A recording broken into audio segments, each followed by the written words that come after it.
News 24. Think first.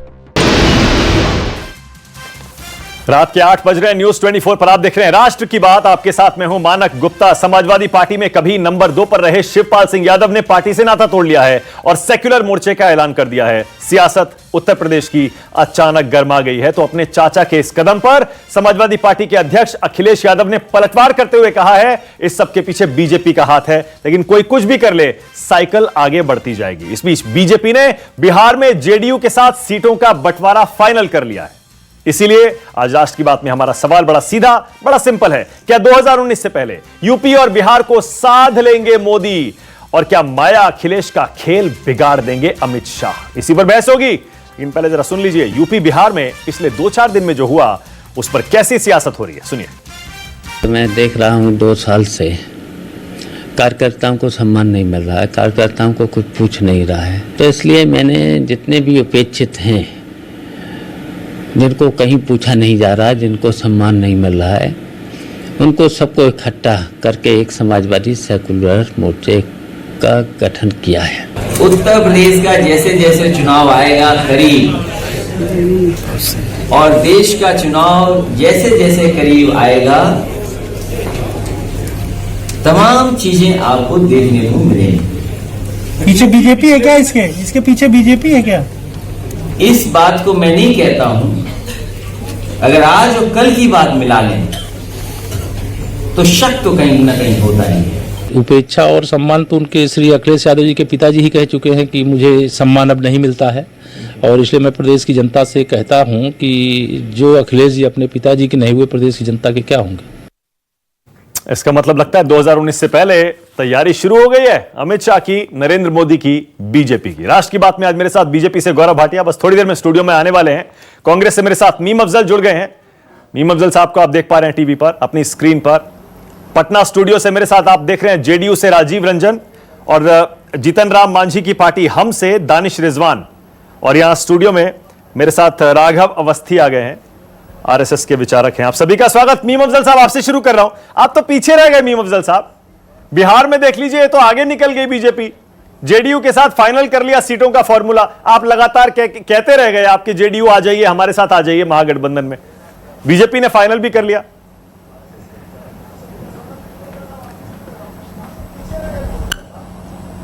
जहां घबराहट है वहां फाइनल कर लिया उन्होंने। जहां पर वो समझ रहे हैं कि वो हारेंगे और बहुत बुरी तरह से हारेंगे, वहां पर उन्होंने जल्दबाजी में अपना समझौता कर लिया।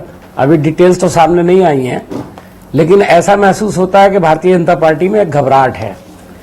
और बहुत भी बात कही जाती है कि साहब बड़ी जबरदस्त तैयारी चल रही है। जबरदस्त तैयारी क्या चल रही है भाई? सवाल पूछे जाएंगे आज जब आप चुनाव के अंदर जाएंगे कि आपने जो वादे किए थे उनका क्या? मीम अफजल साहब ठीक है, आप वादे पूछेगा, आपने कहा डिटेल नहीं आए समझौते के, डिटेल बता दूं आप कहें तो, और बिहार की जनता, डिटेल बता दूं आप कहें तो। 20-20 सीटें बीजेपी जेडीयू ने अपने अपने बराबर बांट ली हैं।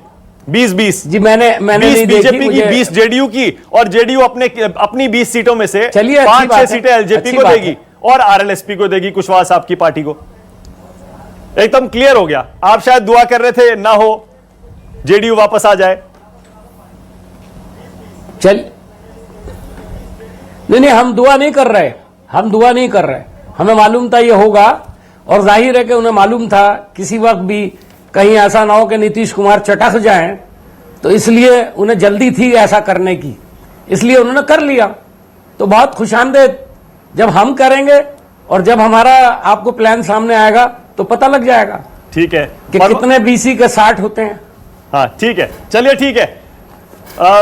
मैं वहां जा रहा हूं, एक बार गौरव भाटिया स्टूडियो में आ गए, लेकिन पहले मैं दानिश के पास जा रहा हूं। दानिश, क्योंकि आप भी बिहार में कांग्रेस आरजेडी के इस गठबंधन के साथ हैं, जीतन राम मांझी की पार्टी। दानिश, आप तो बड़ी उम्मीद लगाए बैठे थे कि शायद नीतीश कुमार वापस आ जाएंगे, गठबंधन में कुछ हो जाएगा। क्या हुआ है? तो बीजेपी जेडीयू तो फाइनल भी कर गए अपना गठबंधन। नीतीश कुमार जी नहीं, हम हमारे नेता ने स्पष्ट कह दिया है कि हमें नीतीश कुमार जी नहीं चाहिए। जिनके साथ हैं उनको मुबारक हो, उनको बलात्कारी सरकार मुबारक हो, जो बिहार की लॉ एंड ऑर्डर की स्थिति है वो उनको मुबारक हो, वो तो परिणाम। और देखिए एक चीज बड़ी स्पष्ट है कि अभी तक क्लियर किसी ने नहीं किया है कि कहां से कौन लड़ेगा और कितनी सीटों पर हैं। भले तुक्केबाजी हो रही है, मीडिया में भी ये खबरें चल रही हैं। आज जेडीयू से, भारतीय जनता पार्टी से, राष्ट्रीय लोक समता पार्टी से और लोजपा के तमाम नेताओं ने कह दिया कि अभी कोई बातचीत फिनलाइज नहीं हुआ, जल्दी लेकिन हम लोग तय कर लेंगे। देखिए, ये अभी सिर्फ और सिर्फ एक हम ये कह सकते हैं कि ख्वाबी पुलाव बनाया जा रहा है कि हमें कितना सीट मिला है। अभी देखते जाइए, कल तक तो नीतीश कुमार जी छोटे भाई की भूमिका में थे, लेकिन इतने छोटे हो जाएंगे हम लोगों ने तो ऐसा लग रहा है अभी से जलन होने लगी है। बार बार इनके नेता कहते आए। आपको लग रहा है जलन होने लगी है? हमको जेडीयू ने अपना गठबंधन फाइनल कर लिया तो नहीं, कहीं से जलन नहीं हो रही है। देखिए, बार बार ये कहा जाता था कि नीतीश कुमार जी के चेहरे पे हम लड़ते हैं, लेकिन अब चेहरे की स्थिति आप देख लीजिए, कहां 40 सीट पर लड़ने की बात थी और कहां 12 सीट पर आकर अटक गए।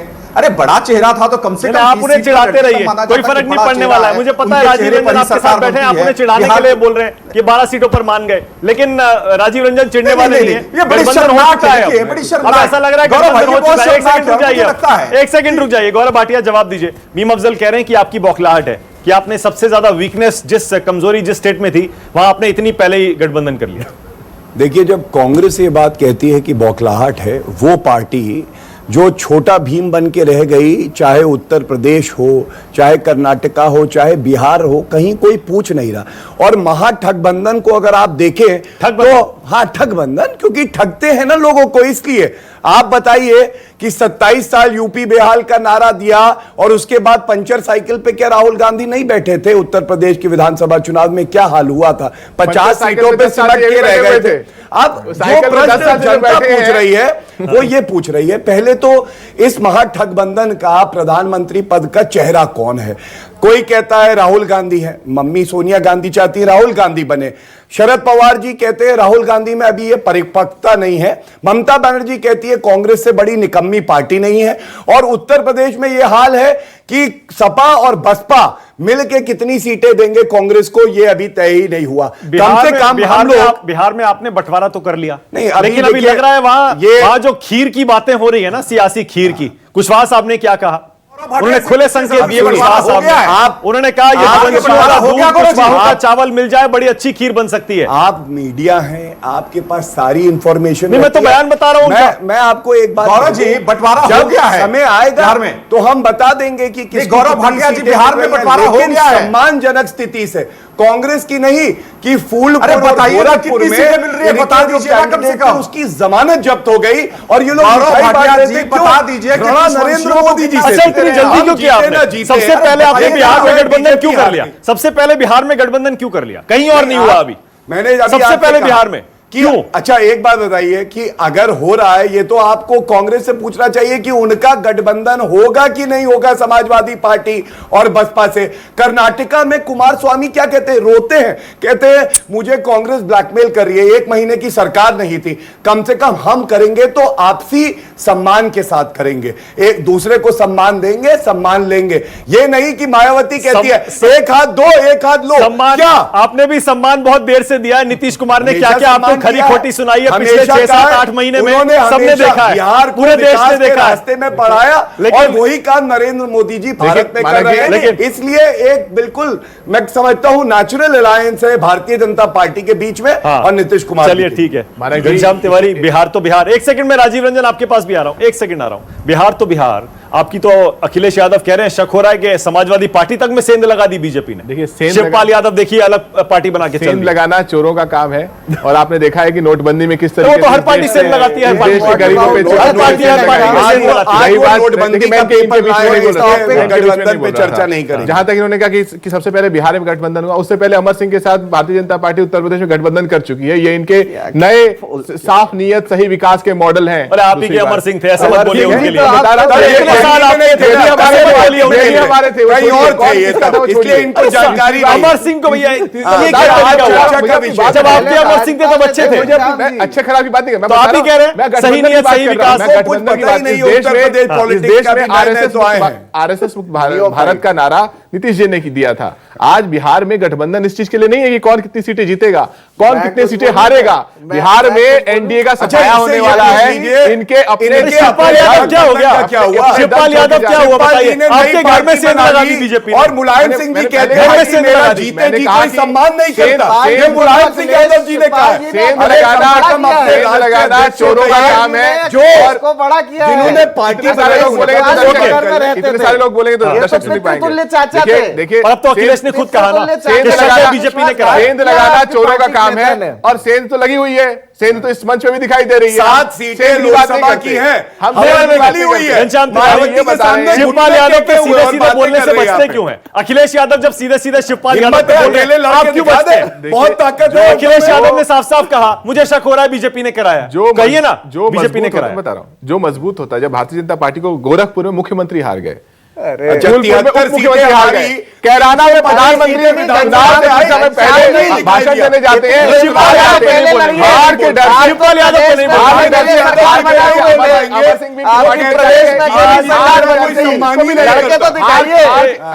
दिखाइए थोड़ी, जिसको चाहे उसको ले ले, आपको पता है हारेंगे। घनश्याम मैंने 3 बार दर्शकों को ही बता रहा हूं, मैंने 3 बार घनश्याम तिवारी 3 बार सवाल पूछा शिवपाल यादव पर, आपने तीनों बार कभी नोट बाउंड्री मत कीजिए। कभी आप फूलपुर और कभी इधर उधर घुमा रहे हैं, कभी अमर सिंह। शिवपाल यादव पे क्यों नहीं बोल रहे? परिवार में खुले तौर पर फूट पड़ गई, अब पार्टी टूट गई आपकी। शिवपाल यादव कह रहे हैं मुलायम सिंह को भी अपने साथ ले जाऊंगा मैं। पुराना जुमला है, काट की हांडी। जुमला देखिए, जुमले पे आ जाते हैं। काट की हांडी, देखिए इसीलिए इनके बीच में नहीं बोल रहा था। पहली बात हमने कहा कि सेंध लगाना चोरों का काम है। इस देश में चोरी किसने की, गरीब के घर में सेंध किसने लगाई, वो हम सबको पता है, आरबीआई ने बता दिया है। रही बात कौन कहां जा रहा है, इस समय भारतीय जनता पार्टी एनडीए टूट के जा रहा है। क्या जेडीयू एनडीए का हिस्सा था? बताइए। क्या ये जनादेश हमारी अकेले रहेगा, अकेले हमारी कम तक रहेगा, ये और बातें सुन लीजिए, ऐसा लग रहा है पूरे हिंदुस्तान में समाजवादी पार्टी फैल गई हो। खंजर लेकर के 7 सीटें, वो भी एक परिवार तक सीमित। कब कौन पहले खंजर मारेगा, इसकी लड़ाई है। उसमें रामविलास पासवान जी आपको खंजर लग गया, शिवपाल यादव ने सही खंजर मारा पीछे। खंजर मारने तो भारतीय जनता पार्टी है। देखिए बिहार के जनादेश, हम बिहार की चर्चा करें, बिहार के जनादेश में खंजर किसने मारा? देश के खंजर गठबंधन भी फाइनल हो गया। नोटबंदी का खंजर किसने मारा? आप ये बताते रहिए, हमारी कांग्रेस के साथ धोखा किया, किसने मारा? आप गिनाते रहिए, उनका गठबंधन फाइनल हो गया। राजीव रंजन, सपनों में खंजर, नहीं समझ, राजीव रंजन आप समझ रहे हैं, आपने गठबंधन तो कर लिया, आपको यह सवाल बार बार सुनना पड़ेगा चुनाव तक। अब क्या आपने जनादेश का अपमान किया और आप बीजेपी के साथ? नहीं, लेकिन मैं ये अपेक्षा तो आपसे करूंगा कि लगातार हमारे खिलाफ बातें हों और हमारा जवाब आप सबसे आखिर में लीजिए। मात्र कहीं ना कहीं कोई एक जब भी आप कोई फॉर्मेट बनाते हैं, मेरा विनम्र आग्रह है, इन्होंने बलात्कारी सरकार कह दिया। इनके पार्टी की पैदाइश और इनके नेता की पहचान नीतीश कुमार जी की कृपा से है। न जीतन राम मांझी को बिहार का मुख्यमंत्री वो बनाते, न लोगों को पता चलता कि इस नाम का कोई राजनीतिज्ञ भी बिहार में है, और इन्होंने सरकार को ही बलात्कारी कह दिया। इनकी पैदाइश है, इनके नेता की पैदाइश है नीतीश कुमार जी की कृपा से राजनीति। पहली बात। और मैं एक बात कहना चाहूंगा, चूंकि यहाँ घनश्याम तिवारी जी को भी मैं काफी तसल्ली से सुन रहा था, क्योंकि ये इसी गुरुकुल से गए हैं, नीतीश कुमार जी के ही गुरुकुल के सदस्य हैं, और उनके लिए कई कसीदे इन्होंने पढ़े हैं। अब मैं एक बात आपको कहना चाहूंगा, आधिकारिक तौर पर अभी कोई ऐलान नहीं हुआ है, कोई किसी समझौते की जानकारी हमारी पार्टी को नहीं है, लेकिन इतनी बात तय है कि एनडीए इंटैक्ट है। जनता दल यूनाइटेड, भारतीय जनता पार्टी और एनडीए के बाकी कंस्टिट्यूएंट्स के बीच पूरे समन्वय और सहकार के साथ ये चुनाव हम लड़ेंगे, और 40 की 40 सीटों पर यहाँ खाता नहीं खुलेगा। नीतीश कुमार जी का चेहरा है और अलायंस है। नीतीश कुमार जी का चेहरा अपने आप में बिहार के लिए एक ऐसी अपरिहार्यता पैदा करता है। आप 12 सीटें स्वीकार कर रहे हैं? मैं बचने की कोशिश कर रहा हूं। स्वीकार कर रहे हैं? आप पिछले 13 वर्षों में बिहार को देख लीजिए, जहां नीतीश कुमार होंगे उस अलायंस को जीत मिलेगी। क्या आप 12 सीटें स्वीकार करेंगे? 40 में से बहुमत मिलने जा रहा है। मानक जी 40 में से 12 सीटें मैंने आपको कहा अभी तक आधिकारिक तौर पर, मानक जी मैंने आपके पहले ही आपके समझौते के आधार को ही खारिज किया है। अभी समझौते का ऐलान नहीं हुआ है, तो सीटों की संख्या किसने आपको बताई? इसका मतलब तो आधिकारिक तौर पर किसी इसका मतलब संख्या के बारे में अभी जश्न, इसका मतलब बीजेपी, जेडीयू, एनडीए अभी जश्न मना ही नहीं सकते। अभी गठबंधन हुआ ही नहीं बिहार में, आप खुद मना कर रहे हैं राजीव रंजन। कुछ नहीं, आप किस बात से खुश होंगे? मानक जी आप किस बात से खुश होंगे? मुझे ऐसा लगता है इस बात से संतुष्ट आपको होना चाहिए अलायंस बेहतर तरीके से काम कर रहा है। चुनाव में 6 महीने बाकी हैं, अभी किसी भी अलायंस के सीटों का ऐलान नहीं हुआ है। नहीं सकता जो आपके पहले करेंगे और मजबूती के साथ फायदा, वो सारी की सारी बातें, सारे के सारे उनके कदम। मैं तो इसलिए कह रहा हूं, गठबंधन होने की खबर आई तो हमने इस पर डिबेट की, अब आप कह रहे हैं गठबंधन हुआ ही नहीं। बताइए मानक जी, यहां तो ब्रेकअप भी आ गया। गठबंधन तो है ही खेल, यही है गठबंधन तो है ही है। गठबंधन में सीटों का मानक जी है। अरे आप नहीं है, ये गठबंधन एनडीए के गठबंधन की बात हो रही है। ये लोग 12 सीट पे मानेंगे। ऐसी अनुशासनहीनता से पैनल मत चलाइए। मैं बता रहा हूं एनडीए के सीटों की कंपोजिशन की बात, आप इसमें बेगाने शादी में अब्दुल्ला दीवाना बन रहे हैं। आपकी कोई भूमिका नहीं है। एक एमएलए की पार्टी है आपकी वक़्त बिहार की राजनीति में क्या है? आपकी क्या वक़्त है? क्या वक़्त है आपकी? 4 सीट जीतने की हैसियत। अरे उसके बाद ही खत्म जीते हैं, उसके बाद नहीं खत्म जीते हैं। जीतन रहमान जी और उनकी पार्टी को बिहार में कोई नैतिक अधिकार नहीं है इस तरह की बड़ी बातों को कहने का।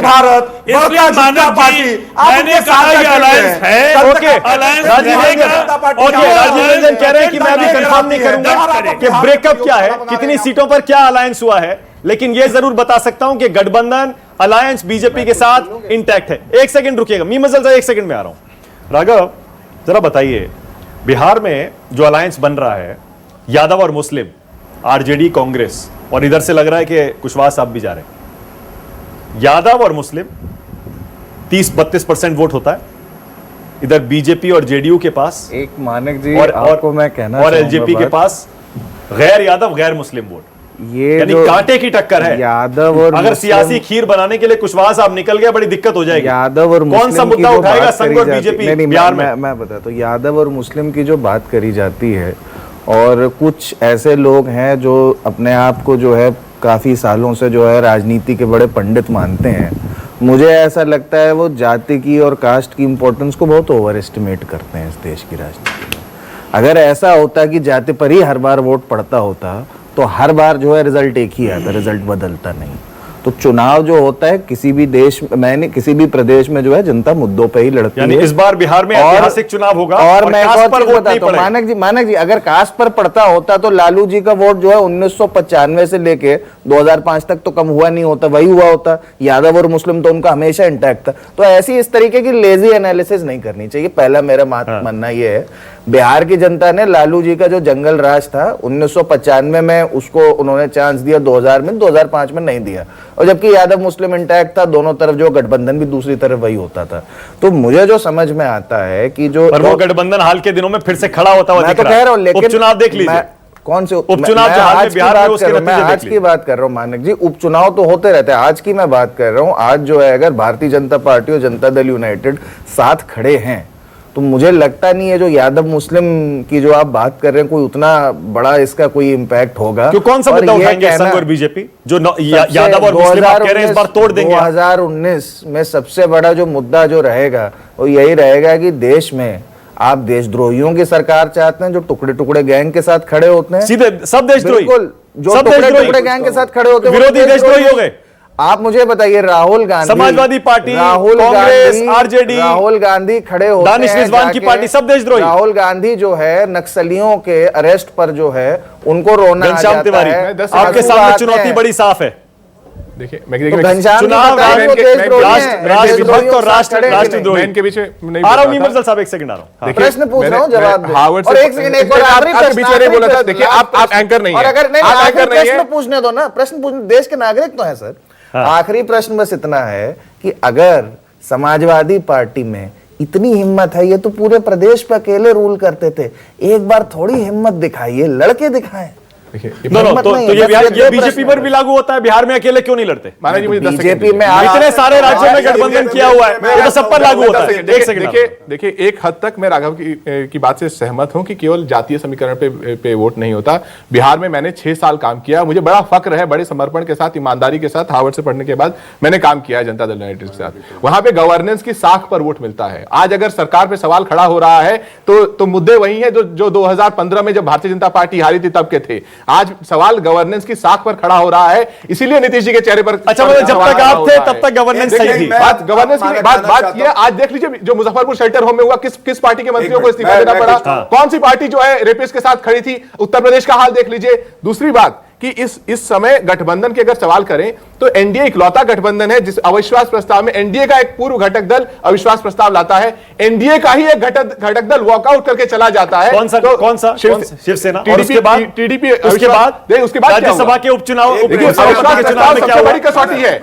एआईएडीएमके, टीआरएस, बीजेडी तीनों आ गए एनडीए में। प्रधानमंत्री जी के विशेष राज्य के दर्जे पे जिसमें बिहार किया था, उस पर मुद्दा हुआ था। तो एनडीए बड़ा हुआ है, घनश्याम तिवारी, एनडीए बड़ा हुआ है, ये फैक्ट है, तथ्य है, छोटा नहीं हुआ है, ये मत कहिए। आप पीछे रह गए गठबंधन करने में। आपका बीएसपी का गठबंधन अभी नहीं हुआ, कांग्रेस और बीएसपी एसपी का गठबंधन नहीं हुआ, बिहार में आरजेडी कांग्रेस हम का गठबंधन अभी नहीं हुआ, इनका बिहार में गठबंधन हो रहा है, और यूपी में भी आप ये बात केरला में 6 पार्टियों ने एक साथ मिलकर चुनाव जीते थे, तो गठबंधन जहां हुआ है। समाजवादी ने क्या बात कही, उन्होंने कहा कि गवर्नेंस की साख पे पता चल जाता है। मैं कहूंगा अगर गवर्नेंस मुद्दा है तो समाजवादी पार्टी 226 से 43 सीटों पे आ गई गठबंधन करने के बाद। इसका मतलब आपने गवर्नेंस लोगों को दी नहीं। लोग मुजफ्फरनगर के दंगे नहीं भूल रहे, आप मुजफ्फरपुर की बात कर रहे थे, लोग ये नहीं भूले कैसे गायत्री प्रजापति खुद भ्रष्टाचार कर रहे थे, दुराचार कर रहे थे और मंत्री बनाया गया। लोग ये भी नहीं भूले कि पुलिस महिला की सुरक्षा नहीं कर रही थी, आजम खां की भैंसें ढूंढ रही थी। और बड़ी बात, गौरव यूपी में क्या मानक मैं आ रहा हूं, यूपी में मैं अगर देखिए हस्तक्षेप होता है फिर वो थॉट जो है टूट जाती है। सबसे बड़ा प्रश्न यह है, समाजवादी पार्टी, राघव ने बिल्कुल सही बात कही, अकेले दम पे 226 सीटें जीती और उसके बाद आज इतनी हिम्मत है कि लड़ ले भारतीय जनता पार्टी से। बल्कि अखिलेश यादव जी का बयान क्या आया कि घुटने टेक के कहते हैं हम जूनियर पार्टनर बनने के लिए तैयार हैं। और ये बिहार के चुनाव में, लोकसभा में 2014 में आपने भी अकेले दम पर चुनाव लड़ा था, मैं आपको 22 सीट जीती थी। बता रहा हूं, सुनिए, इस बार क्यों जेडीयू के साथ लड़िए अकेले फिर से? मैं आपको दे रहा हूं उत्तर। जब पूरे भारत के परिप्रेक्ष्य में बात होती है तो आप अलायंस करते हैं, लेकिन क्या आप इससे इनकार कर सकते हैं 273 सीटें हमारी अकेले दम पे है आज। और दूसरी बात 19 एक मिनट नहीं वो ठीक है, मैं कह रहा हूं जब दूसरी पार्टी को चुनौती दे रहे हैं कि उनको अकेले लड़ना चाहिए, आपको भी लड़ना चाहिए। उत्तर दे अकेले दम पे अकेला मोदी एक नहीं, हम हमेशा ये चीजों को बोलते हैं अकेला मोदी, अकेले लड़ दीजिए, क्या जरूरत है? गुजरात में हमने किया कि क्या जरूरत है? हिमाचल प्रदेश में किया कि नहीं किया, छत्तीसगढ़ में किया, राजस्थान में किया, मध्य प्रदेश में किया, देश में कीजिए ना। लेकिन लोकसभा चुनाव पार्टी तो एक प्रदेश की पार्टी है, उसमें भी आप छोटे पार्टनर इस बार लेकिन पसीने छुड़ा दिए इसी पार्टी ने आपके यूपी में। 325 चुनाव याद करिए, उपचुनाव। अच्छा विधानसभा एसपी, बीएसपी, कांग्रेस तीनों सीटों ने मिलकर, जब से ये तीनों सीटें मिली हैं, मिलने के संकेत दिए हैं, तब से आपके होश उड़े हुए हैं। यूपी में 70 सीटें कैसे लाएंगे दोबारा? इसका उत्तर दे दीजिए। आप लोकसभा के और विधानसभा के चुनाव को ज्यादा महत्व देते हैं बायपोल को? बताइए। बायपोल गठबंधन होने के बाद हुए हैं, बायपोल गठबंधन होने के बाद हुए हैं। लोकसभा चुनाव में सब अलग अलग लड़े थे 2014, विधानसभा में सब अलग अलग लड़े थे। विधानसभा में ज्यादा बड़े हैं ना, लोकसभा विधानसभा भी जीते हैं, बड़ा सिंपल है। हम कह रहे हैं लोकसभा कौन सा पार्टी बता दे अभी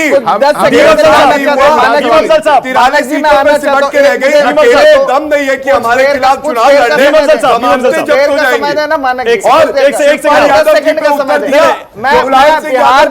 मेरा सम्मान जीते जी नहीं करते, भगवान उनको लेकिन अभी चुनाव आएंगे, अभी देखते जाइए। बीजेपी में भी, बीजेपी में से भी विद्रोही निकलेंगे। मीमसल साहब और बुआ एक साथ खड़े नहीं हो पाएंगे। मीमसल साहब, बीजेपी यूपी और बिहार में जो डेवलपमेंट हुई है उसे ऐसे दिखा रही है कि अमित शाह तो अपनी रणनीति में लग गए, चुनावी रणनीति बनाने में, और विरोधी पीछे रह गए, सोए हुए हैं। अभी साथ कैसे बैठेंगे?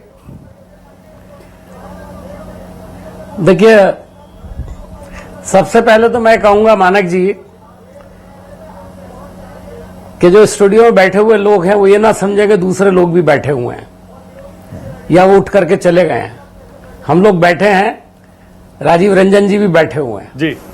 मैं सबसे पहले जो मैंने बात कही थी, देखिए वो प्रूफ कर दिया खुद Rajiv Ranjan. From the horse mouth आपने सुन लिया कि गठबंधन अभी हुआ ही नहीं है। आपकी सारी बहस इस पर थी कि बड़ी जल्दी के अंदर उन्होंने गठबंधन कर लिया, आप बड़े पीछे हैं। हम पीछे नहीं, हम बहुत आगे चल रहे हैं, लेकिन हम अभी डिक्लेयर नहीं कर रहे हैं। ये मैं आपको बता दूं, बातचीत हमारी जारी है, गठबंधन होगा, भारतीय जनता पार्टी की टैली उल्टी हो जाएगी। प्रश्न है मेरे साथ। अभी 73 थी, 7 पे आ जाएंगे। आप लिख लो मेरी बात को। और इसके अंदर एक पार्टी का नाम आप भूल जाते हो, आरएलडी भी इसके अंदर शामिल होगी उत्तर प्रदेश के अंदर। जहां तक बिहार का ताल्लुक है, अभी यहाँ पर कोई साहब फरमा रहे थे, मेरी प्रतिक्रिया जरूर लीजिएगा। गुरुकुल कौन है, मतलब वो बता रहे थे नीतीश कुमार जी हैं, जिनकी जरिए से सारे पैदाइश, सारे जितने भी उत्तर बिहार के जितने लीडर हैं, उनकी पैदाइश जो है वो सब नीतीश जी के कहना चाहिए कि गुरुवाद में हुई है। लेकिन मैं बहुत पहले से सभी लोगों को जानता हूं। मैंने वो दौर भी देखा है कि जब लालू जी के आगे पीछे लोग घूमा करते थे, उसके अंदर नीतीश कुमार भी शामिल थे। माफ कीजिएगा, लालू जी का जो कंट्रीब्यूशन है बिहार की सियासत में, और जो आज बड़े बड़े लीडर देहात में नजर आ रहे हैं, उसमें सबसे बड़ा कंट्रीब्यूशन अगर किसी का है तो लालू जी का है। आज वो जेल में है तो कोई उनका नाम नहीं लेता है। वो आदमी है जिसने बिहार की पूरी पॉलिटिक्स को नई दिशा दी थी। और जो ये माई की बात कर रहे थे, माई की सुन लीजिए, माई की बात कर रहा हूं मैं, माई की बात कर रहा हूं, मुस्लिम यादव की बात कर रहे हैं। मैं तो खैर इस परिप्रेक्ष्य में सोचता ही नहीं हूं, लेकिन उत्तर बिहार के अंदर मैं जनता कब आएगी उसमें? सरकारें रही, इसका एक उत्तर 15 साल तक लालू जी की सरकार रही, यही कॉम्बिनेशन था। और मैं ये मानता हूं, जो हमारे एक दोस्त यहां बैठ के कह रहे हैं कि सही नहीं है कि जो जात पात है वो हमेशा चलती है, नहीं चली, वाकई 2014 में नहीं चली, मैं इसको मानता हूं। लेकिन 2014 में जात पात को छोड़कर के लोगों ने मोदी जी को वोट इसलिए दिया था कि मोदी जी पर यकीन था कि देश को आगे ले जाएंगे। मोदी जी ने आने के बाद तो ये तो सबसे पहला बड़ा फैसला किया नोटबंदी का, उसकी पोल 2 साल के बाद खुली। और आप देख लीजिए कि मुल्क को बर्बाद करने का काम उन्होंने किया। ठीक है, ओके।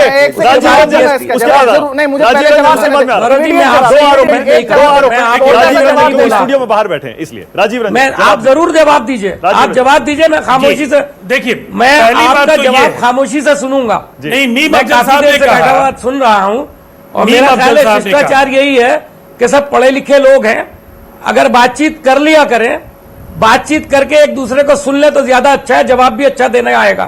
और अगर आप चिल्लाते रहेंगे तो सुनने वाले, मैंने देखा, टीवी बंद कर देते हैं। मैं नहीं चाहता कि मैं ऐसी डिबेट में बैठूं जिसमें सुनने वाले टीवी बंद कर दें कि भाई ये तो वही गालियां दे रहे हैं आपस में एक दूसरे को। माफ कीजिए, अपने स्तर को गिराने के लिए हम जितने भी प्रवक्ता हैं, हम सबसे बड़े जिम्मेदार हैं उसके लिए। अगर हम संजीदगी के साथ बैठ करके गुफ्तगू करें तो पब्लिक भी सुनना चाहती है और बात कहने का पूरा मौका भी मिलता है। मेरी बात खत्म हुई, अगला सवाल उत्तर प्रदेश के ताल्लुक से होगा तो मैं जवाब दूंगा कि वहां पर क्या खेल खेला जा रहा है।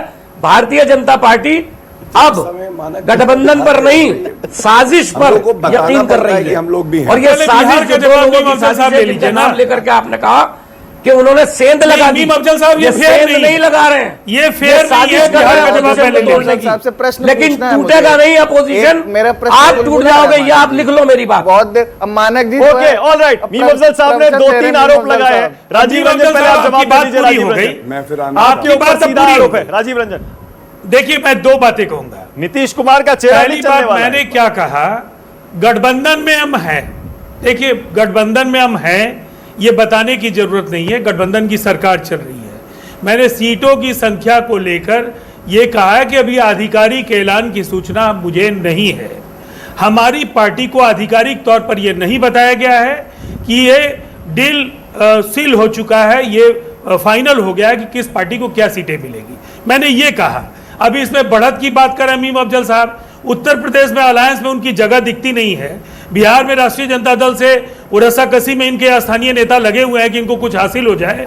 वो नीतीश कुमार जी की कृपा थी कि 4 सीटों से 27 सीटों पर कांग्रेस वहां पहुंच गई। अब दूसरी बात, गुरुकुल की बात आपने कही, मैंने सही संदर्भ में कहा है। यहां घनश्याम तिवारी जी हैं, घनश्याम तिवारी जी हमारी पार्टी में रहे हैं, काफी सुलझे हुए राजनीतिक कार्यकर्ता रहे हैं, इन्होंने काफी मेहनत की है पार्टी के लिए। मैंने इसीलिए कहा कि वो नीतीश कुमार जी को बेहतर तरीके से समझ सकते हैं, पहली बात। और जहां तक जीतन राम मांझी जी का सवाल है, मीम अफजल साहब लालू जी के साथ चले गए। आप गंभीर राजनेता हैं और उस दौर में भी मेरे बाल और दाढ़ी कम लग रहे होंगे, मैं 90 में पहली बार असेंबली लड़ा और 89 में मुझे लोकसभा का टिकट मिला था। तो मैं जानता हूं कि उस दौर में एक सामूहिक नेतृत्व जनता दल का था, उसमें लालू प्रसाद जी भी थे, नीतीश कुमार जी थे और अन्य घटक दल जिनका विलय हुआ था जनता दल में, वो सब बराबरी के नेता थे। ओके, कोई बड़ा या कुछ सेकंड के लिए आना चाहता हूं, कुछ सेकंड लालू प्रसाद जी को स्थापित किया। ठीक है, खड़ा हुआ है दानिश, इसके बाद आऊंगा आपके पास। साहब से एक चीज पूछना चाहता हूं। अभी उन्होंने लालू जी की तारीफ में बड़े कसीदे कढ़े और उन्होंने कहा कि लालू जी ने राजनीति को बिहार की नई दिशा दी। तो ये तो बड़ा मियां कल्पा लगता है, क्योंकि इससे पहले कांग्रेस की सरकार रही थी काफी साल बिहार में। तो क्या ये कह रहे हैं मीम अफजल साहब की उससे पहले दिशा गलत थी? दूसरा छोटा सा सवाल है, जब ये भागलपुर के दंगे हुए थे तब Lalu ji member of parliament थे। आई थिंक 1990 में उन्होंने फ्लोर ऑफ द हाउस पे एक बयान दिया था। उन्होंने ये कहा था कि ये जितने दंगे हैं, जितने मुसलमानों को मारा गया है भागलपुर में, ये उनका बयान है ऑन रिकॉर्ड। अगर मैंने कुछ गलत कहा हो तो मुझ पर डेफेमेशन का केस चलाइएगा, ये सब रिकॉर्ड का हिस्सा है। तो उन्होंने ये कहा था कि ये तो यूथ कांग्रेस के वर्कर हैं जिन्होंने जो है दंगा फैलाया है, जिन्होंने मुसलमानों को मारा है। तो मैं ये पूछना चाहता हूं कि पहले तो ये क्या मियां कल्पा मीम अफजल साहब जी मान रहे हैं कि जो है कांग्रेस ने गलत दिशा में बिहार की राजनीति को ले गई और जातिवादी राजनीति करी और फॉरवर्ड कास्ट की राजनीति करी? और दूसरे इस प्रश्न का जवाब दे दें, सिंपल स्ट्रेट सवाल है, स्ट्रेट सवाल का स्ट्रेट जवाब मिलेगा तो अच्छा। इसके बाद आ रहा हूं। अरे आपने इतना अब सवाल पूछ लिया उन्होंने राघव अवस्थी ने। हाँ, मीम अफजल साहब। देखिए, आपने जो सवाल पूछा मैं उसका परिप्रेक्ष्य जो है वो आपको बता दूं। मैं खुद जनता दल के फाउंडर मेंबर्स में से हूं, बहुत कम लोगों को शायद ये बात मालूम होगी। और जाहिर है कि मैं जिस वक्त जनता दल का फाउंडर मेंबर था तो मैं कांग्रेस में नहीं था, न कभी कांग्रेस पार्टी से मेरा कोई वास्ता था। कांग्रेस पार्टी मैंने उस वक्त ज्वाइन की जब हमारे तमाम साथियों ने अपनी अपनी पार्टियां बना ली। जाहिर है कि अगर मैं उस वक्त ये हिम्मत करता कि अपनी पार्टी बनाता तो मैं जानता हूं मेरा नाम मीम अफजल है, मेरी पार्टी सिर्फ मुस्लिम लीग होती, इसके अलावा कुछ नहीं होती। इसलिए मैंने इस देश में हमेशा मुसलमानों का हित इसमें देखा है कि वो सेकुलर पार्टियों के साथ जाएं। जब मैं जनता दल में था, जब भी, और आज जब कांग्रेस में हूं, जब के बारे में नहीं था। आप इस बात को समझ लें कि सोच समझकर राजनीति करने वाले लोग भारत में बहुत कम हैं। हम एक सोच के साथ राजनीति करते हैं, हवा के साथ चलने वाले लोग नहीं हैं। जब हमारे तमाम साथियों ने अपनी अपनी पार्टियां बना ली और वो आपस में ऐसे लड़ने लगे जैसे आज नीतीश कुमार जी और लालू जी के दरमियान में लड़ाई चल रही है, या जिस तरह से नीतीश कुमार जी लालू जी के खिलाफ काम कर रहे हैं, तो जाहिर है मेरे जैसे लोगों को बड़ी तकलीफ होती है। गौरव भाटिया, जब उस वक्त उन्होंने परिप्रेक्ष्य में उन्होंने इसीलिए मैंने दिखाई, ये तय किया कि अगर पॉलिटिक्स करनी है तो एक ऐसी पार्टी के साथ करो जो सेकुलर नजरियात के साथ हमेशा रही है। यानी इसका मतलब साफ है, गौरव भाटिया कितने भी गठबंधन बना लीजिए, आपकी स्ट्रैटेजी हो सकती है, जैसे राघव कह रहे हैं देशभक्ति वर्सेस देशद्रोही, उनकी भी स्ट्रैटेजी क्लियर है, सेक्युलरिज्म। इस मुद्दे पर चुनाव लड़ना पड़ेगा, एक गठबंधन इधर, एक गठबंधन इधर। बिहार में पहले बराबर की टक्कर है, आपने पहले गठबंधन कर लिया तो ये मत समझिए आप चुनाव जीत गए। पंथ निरपेक्षता का मतलब ये नहीं है कि आप तुष्टीकरण करें और केवल एक धर्म विशेष के व्यक्तियों को ही जो है महत्व दें। मनमोहन सिंह जी लाल किले से कहते हैं कि जो देश के संसाधन है उस पे पहला हक मुसलमानों का है। ये नमाजवादी पार्टी के यहाँ पे प्रवक्ता बैठे हैं, ये क्या कहते हैं? ये कहते हैं पार्टी में कहने लगूं ये समाजवादी, आप बहुत अच्छे ये दलों की दलाली करने वाले लोग ऐसी भाषा कर सकते हैं। दलों की दलाली हमारे जैसे लोग करते हैं। अभी तो भाग के आए हो, यही इनके साथ प्रिया करते हैं ना। सुनिए, एक मिनट मैं सुन नहीं पाया, मैं सुन नहीं पाया, क्या कहा गौरव? मैंने कहा नमाजवादी पार्टी के मेंबर थे, उनके प्रवक्ता रह चुके हैं। मैं आपको, क्योंकि आपको शर्म आनी चाहिए, आप क्या बात कर रहे हैं? आप ये बीच में मत बोलिए आप। नहीं प्लीज। हाँ तो क्या जब वो बोल रहे थे बोले बोलिए, हाँ बोलिए आप बोलिए। क्या ये पंथ निरपेक्षता है? मुजफ्फरनगर दंगों में जब मुआवजा देना था, मुसलमान परिवारों को 5 लाख मिलेगा, हिंदुओं को नहीं, सुप्रीम कोर्ट ने लताड़ा इन्हें। ये कहते हैं मुसलमानों को आरक्षण देंगे, 2012 का मैनिफेस्टो, ये पंथ निरपेक्षता है। और आपने कहा 2019 का चुनाव किस मुद्दे पे लड़ा जाएगा, मैं आपको बताता हूं। नरेंद्र मोदी जी वो शख्सियत आप उस वक्त देश कहां को थे? देखा है, ईमानदारी आप उस वक्त कहां मेहनत से थे? देश को आगे बढ़ाया है, विश्व जगत में आप उस वक्त प्रशंसा कौन सी हो रही पार्टी है। में थे? और 2G कोलगेट, ये 2G CWG, इतने वो तो उसमें 14 का हो गया चुनाव, तो उसमें हो गया 14 का चुनाव, 19 का चुनाव, अब 14 से 19 का चुनाव। मानक जी क्या है आपको मालूम है कि 7.5 करोड़ जो है टॉयलेट मिल गए, महिलाओं का सम्मान बढ़ गया। आपने 18,000 गांव में घनश्याम तिवारी, विकास, गौरव, एक सेकंड, घनश्याम, मैं किसी के बीच में, ये गलत है ना, हर लाइन के बाद आप टोकते हो और मेरी बात पूरी नहीं होती, तो अभी इंतजार कितनी देर और चाहिए आपको? मीमा, मुझे 1 मिनट चाहिए, मैं रखना चाहता हूं प्लीज। हाँ, सीधी सी बात है, जब आप विकास करेंगे, जब पारदर्शिता होगी, जब पॉलिसी पैरालिसिस नहीं होगा और नीतिगत डिसीजन तुरंत लिए जाएंगे, तब देश की जनता भी आपके साथ खड़ी होगी। और इसीलिए जो समाजवादी पार्टी कहती थी कि मायावती सबसे भ्रष्टाचारी नेता है, 40,000 करोड़ का घोटाला है, वो आज साथ खड़ी है। जो मायावती समाजवादी पार्टी के लिए कहती थी गुंडों की पार्टी है, आज गुंडागर्दी और भ्रष्टाचार मिल गया है, और वहां की सांप्रदायिकता और वंशवाद, इनका क्या हश्र होगा? अरे अब तो बहुत पुराना हो गया गठबंधन। लेकिन घनश्याम पर बटन दबाओ, घनश्याम तिवारी, सबसे पहले मैं राजीव रंजन जी का धन्यवाद देता हूं कि आज के राजनीतिक दौर में भी वो प्रशंसा कर सकते हैं किसी और दल के जो आप व्यक्ति की, मैं उसके लिए उनका धन्यवाद देता हूं। मुझे लगता है ये एक अच्छी राजनीतिक मिसाल है। दूसरी बात कि जो भी चुनाव लोगों के बुनियादी मुद्दों पे लड़ा जाता है, वो देश के लोकतंत्र को मजबूत करता है। आने वाला चुनाव बुनियादी मुद्दों पे लड़ा जाएगा कि आपके पास रोजगार रहेंगे कि नहीं रहेंगे, क्या नोटबंदी जैसे घटिया निर्णय जो देश का नुकसान करते हैं वो लिए जाएंगे कि नहीं किए जाएंगे, क्या राफेल स्कैम जैसे स्कैमों पे सरकार मुंह छुपाते फिरेगी, क्या दलाली कहने वाले आप प्रवक्ता बैठे हैं, निजी टिप्पणियां करते, वो अच्छा है, ये राजनीति का स्तर बढ़ा रहा है। भीड़ तंत्र रहेगा इस देश में, कौन दलाली करता है पहले ये समझे, किसकी दलाली करी पूछिए इनसे। ये चुनाव अगला चुनाव लोगों आज चर्चा है महागठबंधन की, तो बात करेंगे महंगाई की, राफेल की, जीएसटी हारेगी क्योंकि लोग हर नागरिक मुझे यहाँ पे समझौता किया है।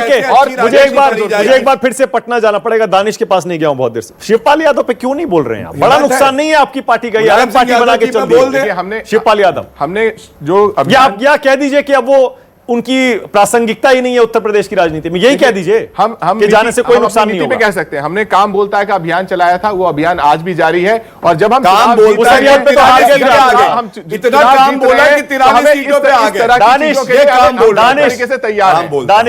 दानिश रिजवान, दानिश देख लीजिए, बस सीटों का बंटवारा होना बाकी है। राजीव रंजन आपके बराबर में बैठे हैं, कह रहे हैं गठबंधन तो हो गया, समझ लीजिए।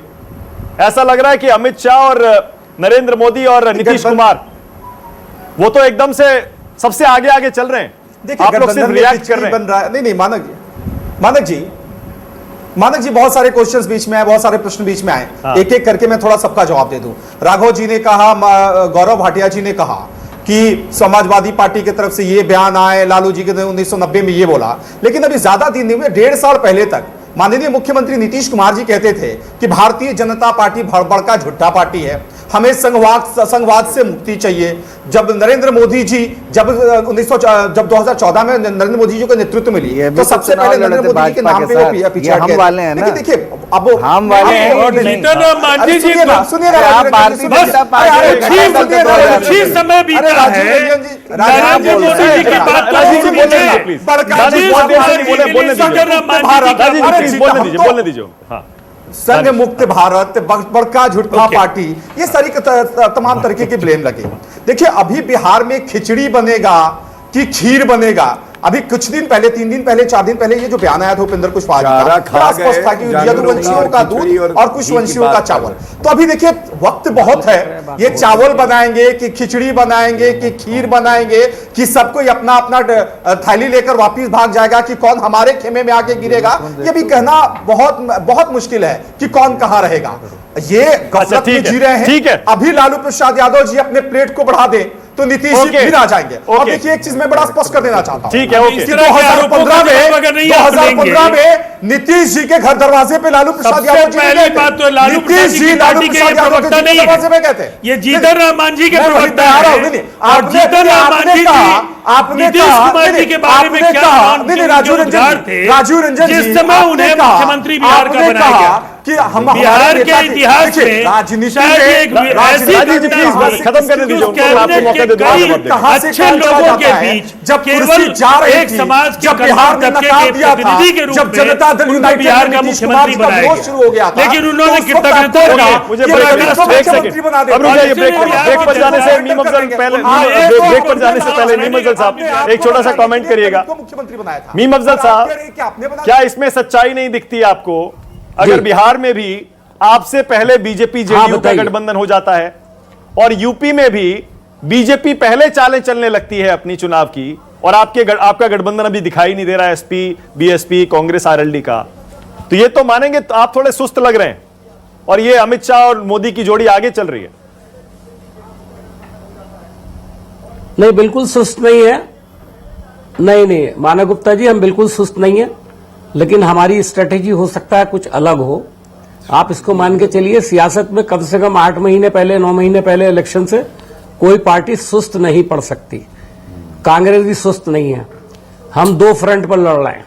एक तरफ गठबंधन बनाने के लिए कांग्रेस सबसे ज्यादा कमर बस्ता है और दूसरी तरफ भारतीय जनता पार्टी को एक्सपोज करने पर हम लगे हुए हैं और इसमें लीड ली है। आपको याद होगा कि राहुल गांधी जी जब बोला करते थे तो भारतीय जनता पार्टी के लोग एक ही नारा लगाते थे, कांग्रेस मुक्त भारत। आज भारतीय जनता पार्टी के किसी भी लीडर का जब मुंह खुलता है तो पहला नाम राहुल गांधी का निकलता है और ये इस बात को दर्शाता है कि राहुल गांधी ने भारतीय जनता पार्टी से अपने आप को मनवा लिया। कौन है? ओके, ब्रेक ले रहा हूं। ओके, राहुल गांधी पर छोड़ा है इस सेगमेंट में। ब्रेक के बाद जल्दी से 10 सेकंड। साहब, कांग्रेस को देख के वही याद आती है जो मुगल साम्राज्य के बारे में कहा जाता है कि आलम से पालम तक रह गया है, तो वही कांग्रेस पार्टी को देख के याद आता है। आप तो मुगल हिस्ट्री के स्टूडेंट हैं, आप अप्रिशिएट करेंगे हमारी बात को। आलम से पालम, पहले अपनी फिक्र कीजिए, बाद में दूसरा मुगल साम्राज्य को बताइएगा। ये जो आपकी टिप्पणियां है ना, ये किस दिशा में जाती हैं वो देश अच्छी तरह से जानता है। ओके, छोटा सा ब्रेक ले रहा हूं। राष्ट्र की बात जारी है, इस ब्रेक के बाद आ रहे हैं।